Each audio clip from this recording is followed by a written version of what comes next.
thank you so much for joining us this morning for this training session. We're excited to talk about a tactic which I truly believe in and have participated in myself many times over the years, and that is holding meetings, local meetings we'll be talking about today, in district meetings with elected leaders. So thanks again for joining us, and we hope that, again, you'll take advantage of some of the numerous training opportunities that NC Child will be offering in 2022. We're calling this series our Voices for Kids Learning series, and our main goal is to support child advocates like yourself to be more effective. And we've created a page on our website that lists the training opportunities that'll be offered through NC Child in 2022. And we'll be continuously updating that page with more opportunities and registration links, et cetera. And we encourage you to take a look and share that information with others in your networks.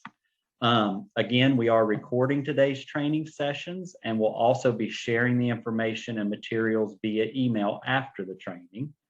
So again, we've got a rather large crowd for today's training, which is great, but that means that we're going to be asking everyone to please stay on mute and put any questions you may have into the chat box, and we'll do our best to answer those questions as we go along. Again, my name is Adam Sotak. I am the Community Engagement Director here at NC Child. I'll be walking us through some slides for about the first half hour of this training session. And then we're going to be getting into group breakout sessions. And we have created the breakout rooms by geography. We've done our best to kind of group folks together by geography across the state of North Carolina. And when you get into your breakout sessions, that's when you're going to have an opportunity to work on the scenarios that we provided to everyone prior to the training in the reminder email link that went out yesterday. So those scenario sheets is what we'll be working off of, and we'll provide more instructions here at the end of the half hour as we get ready to go into those small groups. And before we do that too, I wanted to just offer Lamine yet another opportunity here to talk real quickly, if she will, about 2022 Kids. This is basically our feature training event that's coming up at the end of March. Lamine? Good morning, everyone. Nice to see you again. So 2022 Kids is coming up on March 29th and 30th. It is a 2-day event that will take course over the course of 2 mornings. In March, the focus for 2022 Kids is centering the voices of folks who are most impacted in our advocacy work. And so we invite all of you to register for 2022 Kids and sign up and come and join us. We are really excited about the fantastic lineup of speakers that we have, and a lot of the sessions that will build on some of the things that Adam will be walking us through today. So I hope to see you there, and I will kick it back to you, Adam. Thanks so much, Lamine. And everyone, we're going to try as we go along here. We were having some difficulties in pasting in the links to those scenarios. So I saw, Alicia, you mentioned you didn't have the email with those links. We're going to do our best to pop those into the chat here over the next half hour so that everyone can, at least have those downloaded as a PDF version or what have you to refer to. All right, and just a reminder once again that this information I'm talking about today, some of it is in our advocacy toolkit. Encourage everyone to go online and download that. And the toolkit itself even has worksheets, and most of everything we're talking about during this training comes from one of those worksheets. They have worksheets that you can download and reference also that are related to particular skills. So when we think about why meeting with elected leaders, so doing this is part of a larger strategy to help make change happen. And as you can see from this impact scale that we had shared during our Advocacy 101 training, Meetings with legislators and other elected officials are high impact, or at least we hope that those meetings will be high impact. That's good, but remember that there's a time commitment involved to really hold an effective meeting. And our experiences at NC Child show us that holding well thought out, effective meetings with elected leaders can be one of the most powerful tools we have in our advocacy tool belt. And that's why we're spending a whole training talking about this one tactic and sharing information that we hope each of you will use going forward. And I'll just say, as we're getting into this, I've been a part of these type local elected leader constituent meetings for many years now. It's funny, I think I remember the first time I ever did one was with Representative John Bridgman, who was a Democrat down in Gaston County. Extra points for anyone that remembers Representative Bridgman. This is probably like the year 2000. And I had a group of 3 or 4 advocates from Gaston County that went with me to his real estate office there in Gastonia. And we met and talked with him about the issue of public financing of campaigns for legislative races in the state of North Carolina. And Representative Bridgman was, I think safe to say a very, moderate member of the legislature, et cetera. But those advocates did a heck of a job, and they talked to him and they listed all the reasons why they thought it was a good thing, so on and so forth. And lo and behold, he ended up co-sponsoring one of the pieces of the legislation way back when that we were working on for that. So, I still remember that and have been participating in dozens of those since then. But I guess from just early on attending these type meetings, it really showed me the impact that they can have, especially if you have the right group with the right information around the table. So we're going to talk through some of this stuff. Again, encourage you to ask any questions you have in the chat. I'm going to try to stop speaking here at least by 11:30 so we can go into our breakout sessions. But one thing to think of when we're thinking about meeting with elected leaders is, well, what the heck do these elected leaders do anyways? And we're all represented by folks at multiple levels of elected office, and all of those offices hold unique responsibilities. So whether it's the US president or your local town council member, elected leaders are making decisions that are affecting you in very important ways. And it's important that we understand the roles and responsibilities, at least to some degree, of different elected offices. And this will help you to be a better advocate and will help you to develop good strategies for how to lobby or advocate for issues. And there's a group out of Durham, You Can Vote. Many of you may be familiar with them, but they're a nonprofit organization, and they have some great resources that show the impact that various elected offices have on the issues that we all care about. And so we encourage you to check out the link that's in the presentation here and learn more. I can also tell you numerous times where I have seen advocacy efforts going to the wrong elected official who did not have the power to do what the group wanted them to do, i.e. they were going to a county commissioner when they were supposed to be going to a state legislator, or they were going to a state legislator when they could have been going to a county commissioner, or whatever the case may be. And so just navigating that and understanding what some of those responsibilities are, who has the power to give you what you want, is a very important piece of doing this. So who represents you? So this is something that is also important for not only you to know, but for you to try to encourage others that you're working with to know as well. And so you can review this information on the North Carolina Board of Elections website. And sometimes people are surprised how their representatives may have changed over the years due to redistricting, or maybe they've moved or what have you. So actually what I'd like folks to do, if you'll humor me here, is take just a couple minutes, go to this link here that we've got up on the screen. And I'm going to try to type it in the chat here too, and look up, go to this will help you look up your voter record. And I want you to go in there and look up who represents you in what offices. Let's give that a try right there. Let's take just a couple minutes.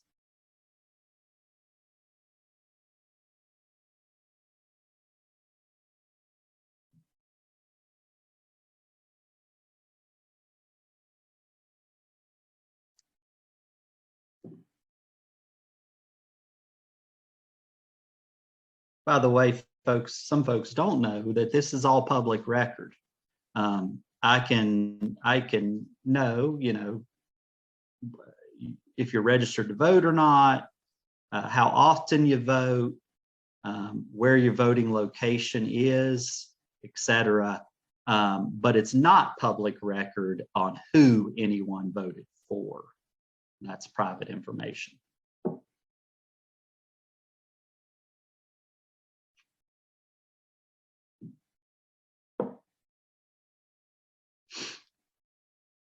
All right, so as folks are just joining us, we're taking just a minute and giving folks a chance, if they want to go to the voter lookup tool in the State Board of Elections and just take a look in there. Just get refreshed with who those public servants are that are serving you each and every day for the public good.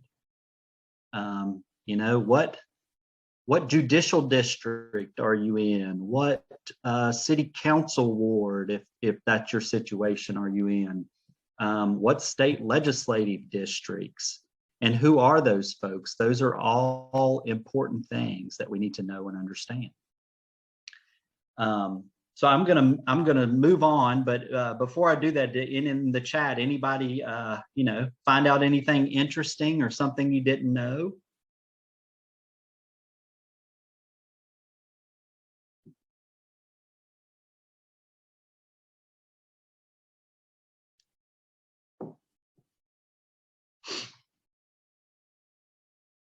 All right, thanks everyone. So moving on to the next slide.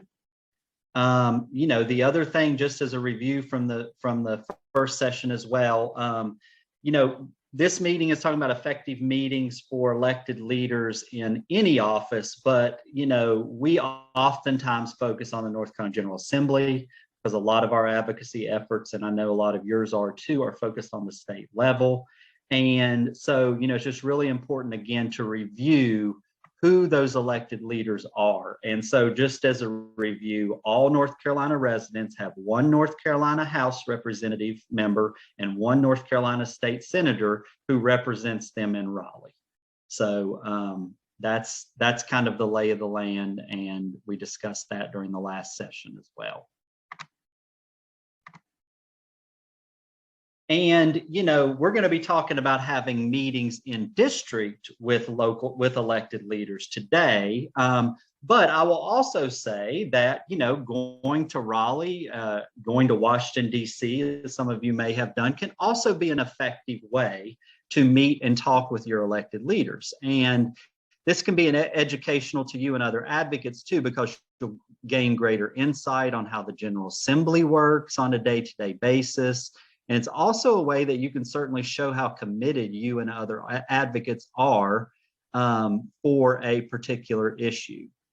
So, the thing I will say though, and this, we could go into this during another training, or I'm sure many of you have experienced this, is coming to Raleigh, you also have to be prepared that legislators have crazy schedules while they're in session. You may have a meeting planned with that legislator, and then their plans may change for the day because a meeting gets scheduled or something else comes up. So, it's one of those things that can be a little bit hit or miss, and it's something that you need to be prepared for if you are coming to Raleigh. I'm sure many of you have done that. So when we think about meeting with elected leaders, there's four main parts of this. And some of this is really common sense, but I can't reiterate enough how doing these steps and being prepared is going to make or break whether or not the meeting you have is an effective tool and a good use of everyone's time. I've seen some meetings with elected leaders go very well, and I've seen some go very bad. And the ones that have gone better are the ones where I feel like advocates have been more prepared for the meeting going into it. And there's been a great crowd there to emphasize their points. So hopefully, I think Claire or Lamine might be able to drop in the chat. This is not the link to our scenarios, but we have a basic citizen legislative visits worksheet that can be downloaded through our toolkit that can be used to plan your own meeting with an elected leader. And those are that's what we're using to go through some of these slides here. So with scheduling, so one thing that's very important when you're thinking about meeting with an elected leader is getting the right messengers there to the table. We often encourage it to be a small group of folks because we just find those conversations to be a little bit more manageable. Of course, these can happen in many different forms or fashions. To me, the sweet spot is like 5 or 6 local advocates or representatives around the issue sitting down with an elected leader. So those right messengers need to be strategically thought about, like folks that will represent a wide range of constituents or stakeholders in the community. So maybe you would like to have a local minister there. Maybe you'd like to have a teacher. Maybe you'd like to have a businesswoman. Maybe you certainly you want someone impacted by the issue that you're talking about. You need to really think, who are the right messengers that are going to be able to relate to the elected leader that we're talking to. Agreeing to dates and times within your group. This is huge too. So we really encourage you to think through, okay, who's the right messengers and group, hopefully getting agreement among those folks, and then amongst yourselves, going ahead and agreeing to some dates and times that will work for your crew. So that way, when you contact the elected leader, the next step, you're able to lay out, okay, hey, Representative so-and-so, we'd really like to meet with you to talk about this. We've got a small group of constituents. We're thinking about this location, and these are the 3 dates that work for us in times. And hopefully those coincide with something that might be doable from your elected leader. And then you need to always reconfirm prior to the meeting.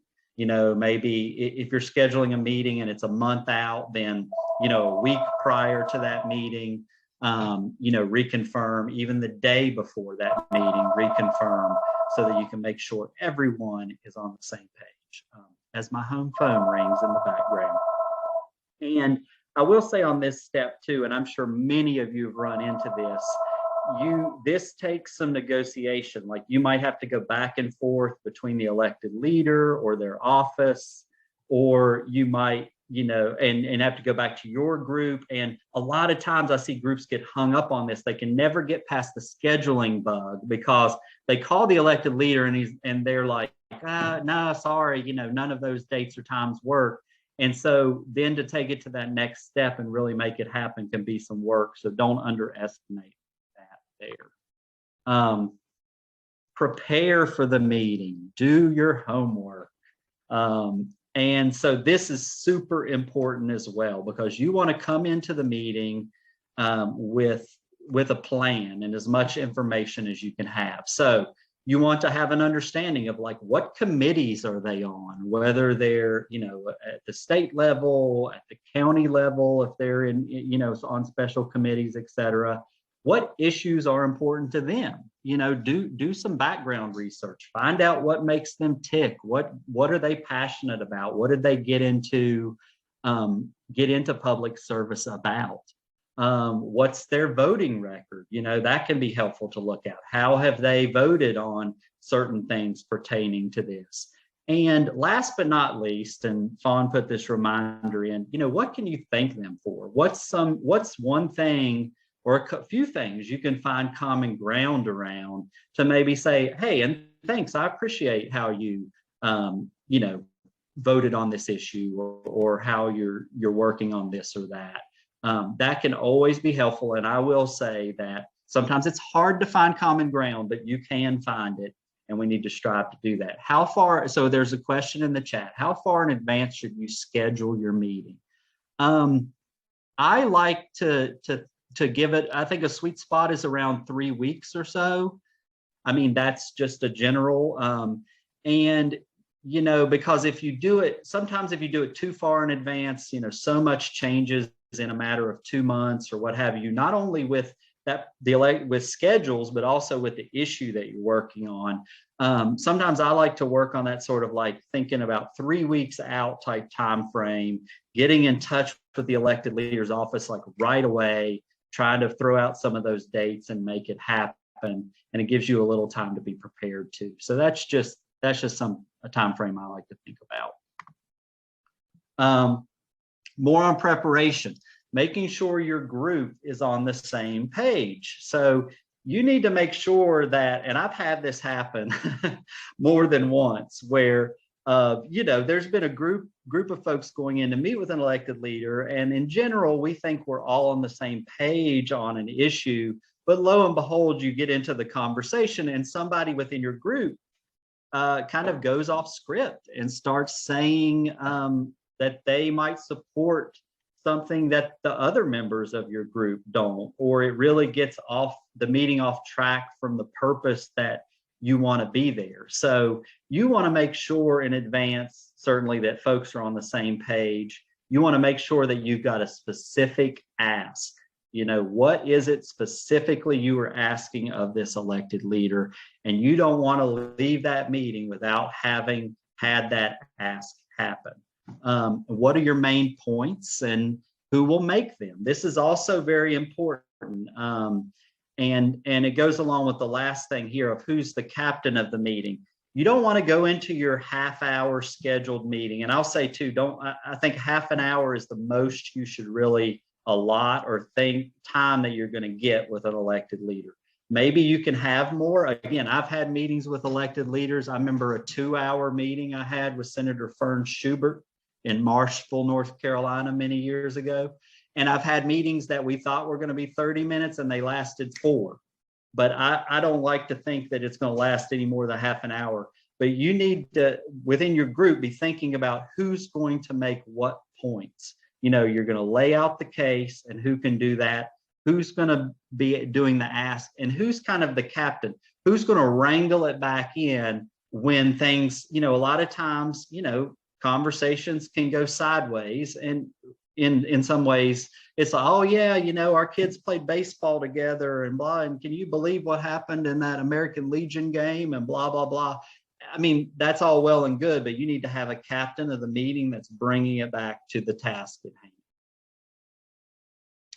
Then the actual meeting itself. So you want to keep the introductions quick because you don't have a lot of time. This is another thing that I've seen happen is introductions take 20 minutes and then you got 5 minutes to talk about the issue.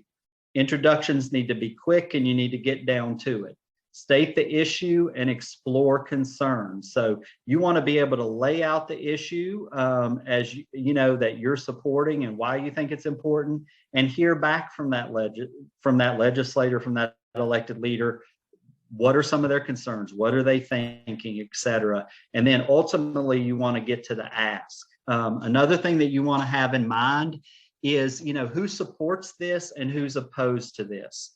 I'm not a big believer of preemptively bringing up the opposition's arguments for them. I think that's something they can, do themselves if they're willing to do that. However, you need to know what those opposition arguments are in case those come up in discussion. And then you want to confirm your next steps and any agreements that are made during the meeting. And of course, a thanks and a photo op is always good if you can. Putting that photo op on social media or ways to sort of show your gratitude, but also to build in some public accountability around the fact that you've met and discussed these things can also be a good thing. Here's one of our current state legislators, Representative Greg Meyer, a social worker as well, who talks about, kind of his perspective about meeting with constituents. And, he says a specific ask means I have something to think about. Ask me specifically what you want. And he also, is saying it makes a difference if the ask comes from someone I know. And this goes back to getting the right crowd, getting the right messengers, getting folks around the table that have a relationship with the elected leaders can go a long way.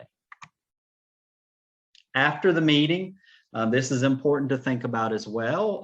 Last but not least, of course, you want to debrief with your group. And I like to do this as soon after the meeting as possible. Many times it's just going to be, hey, let's stay seated here in our booth at our table here at the Golden Corral, and the legislator or the elected leader leaves and goes on, and you all can stay there and enjoy the buffet and debrief what you just talked about.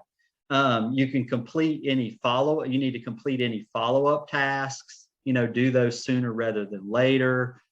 Send a thank you note, share your notes with NC Child. Certainly if we are advocating on issues together, and we're trying to do this in different places, we would love to get those notes, because the thing that we're also, we're trying to gather intelligence from our end of things. And also, it helps us because, for example, our policy director, Tiffany Gladney, is going down to the legislature all the time and meeting with elected leaders, and Ashley Perkins, our lobbyist. And so, this can work really well where it's like, oh, I know you sat down with a group of constituents last week and talked about this. Here's some follow-up information, et cetera. And then, go on to the next, plan your next meeting with an elected leader. Because once you get a taste of it, I think you'll see that it can be effective and helpful. So now what we are going to do is get into action by breaking into our small groups. So thanks so much for participating in the breakout session. I hope that you found that exercise helpful as you may be thinking about planning your own meeting with an elected leader. We certainly hope you're thinking about that. So let's just start out and maybe just kind of do this popcorn style. And if folks have any questions or comments, please feel free to put those in the chat as well. But let's just going down the worksheet, whether you had Medicaid expansion or early education, thinking about who will attend. What's something, did something come up, or did you learn or think more deeply about something around like who needs to be at the table for these meetings? Does anybody want to talk about that? Well, for the Fab Four, this is Dr. Chance in Richmond County, and we had the Fab Four in our group. So for the Fab Four, some of the individuals that would be in our group, and it was the early education group, would be some small business owners, child care centers, of course, parent advocates, because we know that parent advocates can tell the best stories, especially when we're dealing with legislators, social services, local pastors of large congregations in the district. And that pastor definitely wants someone that's trustworthy, and nonprofit organizations as well from our Fab Four group. Thank you. I want to speak up for my group because we did not get very far on the worksheet. We were very excited about meeting each other. So before we get lower on the worksheet and we don't have any answers, I'm going to just have this moment for my group. And I know Love had to go, but Tina is still here. So Tina, please feel free to jump in. This was a place where the group got very strategic, and it was really cool to hear the thoughts behind why we wanted certain people at the group. At the table. And the first one was a small business owner with young children who has child care subsidy that allows her to run her small business. I tell you, it got deep. It was great. Yes. Then a Republican who speaks conservatese, somebody who really could speak conservative. Mm-hmm. And then a child care provider who is also a small business owner, if possible, a small business owner who isn't directly connected to childcare, but has difficulty retaining employees due to childcare issues, preferably a man, then someone connected to the Spanish-speaking community, someone who voted for this representative, and then someone at the table who doesn't have kids, and a grandparent who is seeing their kids struggle with childcare. Then there was the thought that men at the table would be more liberal, the women would be more conservatives, and then there would be windows and mirrors for this representative. Mirrors who reflected who she is, and windows who are those who would make her look out and think beyond. Wow. I love that. We didn't get far, but we got that. Yes. Wonderful. Wonderful. Yes, that's wonderful. That's the way we got to think about getting the right messengers to the table. And the way I think about it too is like, we got all those great ideas, and heck, if we're able to get 3 of those wonderful spokespeople to the meeting, we'll be doing pretty darn good. And so good job. And Adam, there was our group had 2 additional. One was a volunteer from Representative Baker's campaign, as well as someone from Representative Barker's church. We thought that might be. Yep, those are great ideas too. So requesting the meeting without going into super detail, what about calling up, making a phone call, leaving a voicemail? Did anything come to mind to folks about that? I can share. I was with the Spanish language group, which was really fantastic. I was with Jalixi, Jessica, and Lourdes. And one of the things we talked about is, when you're calling them up, you obviously don't have a lot of time, especially if you're leaving a voicemail. And so some of the key things that we talked about leaving for was to mention that you're a constituent or that someone in your group, like mention who in your group that's coming is a constituent, because they are more likely to prioritize a meeting with you as your representative. And then be very specific about what it is that you want to talk about. So if we're talking about specific bills, saying HB 111, and that way that's easy for them to understand. And then maybe letting them know, like obviously your contact information, how they can get in touch, and who plans to be present at that meeting, I think are things that you really want to get across. Yes, wonderful. And Dr. Chance, would you like to share again, please? Yes. Again, in Fab 4, we talked about appealing to her as a mother during the conversation, and also talk about what issues that we're dealing with as it relates to COVID, and because that was actually one of the main issues and challenges that childcare owners that are facing, because a lot of times with the childcare owners, they're facing issues as it relates to subsidy rates and how low they are. So talking about that and sharing the statistics, numbers, when you share numbers, they really listen to that. So thinking about sharing the numbers, how increased childcare is needed, and addressing the low rate of pay for childcare providers. Thank you.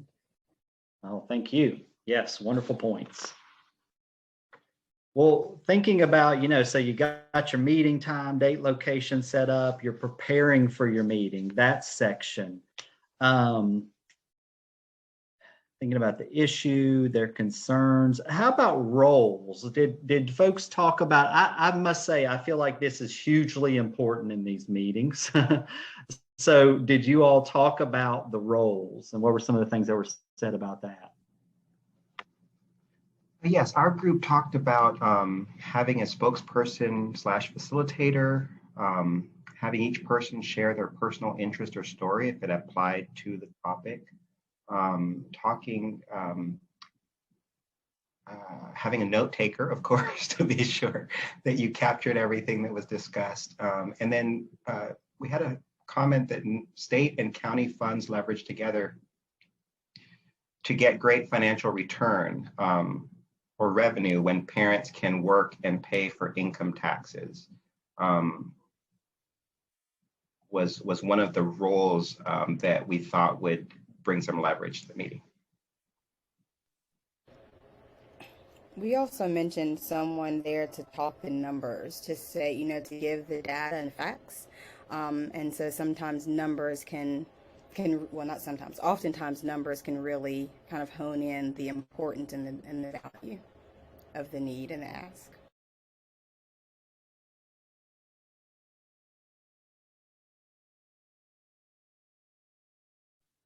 Absolutely, Ebony, for sure. And a lot of times, and Vicky is the data person too, but I think local numbers can help too. Like, oh, and here in Guilford County or here in Richmond County brings it home. Or disaggregated data can also be helpful. That's something that we talked about in our group, and Kaylin brought it up beautifully, is numbers are important, but you don't want it to be the stuffy old 30% of people, blah, blah, blah. Just having somebody there with a personal story that can say, I own a small business, 13 of my employees have had to quit because they don't have childcare and can't afford it or whatever. Like, it's data, but it's not like big, broad. It's tied to like a real person and a story that they'll remember. Yeah, in my group, Jessica made a really great point about kind of making the connections between, so if we have a small business owner there, talking about the impact on small businesses of not having expanded, funding for subsidies, but also that when that's the case, parents aren't able to go to work, right? Because they don't have childcare. And so framing this as a workforce issue as well can be really effective.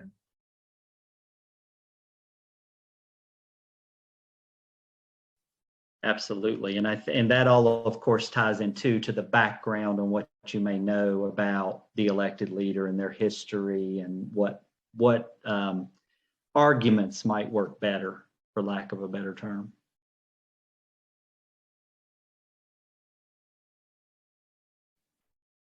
What about the ask? This is another thing that I think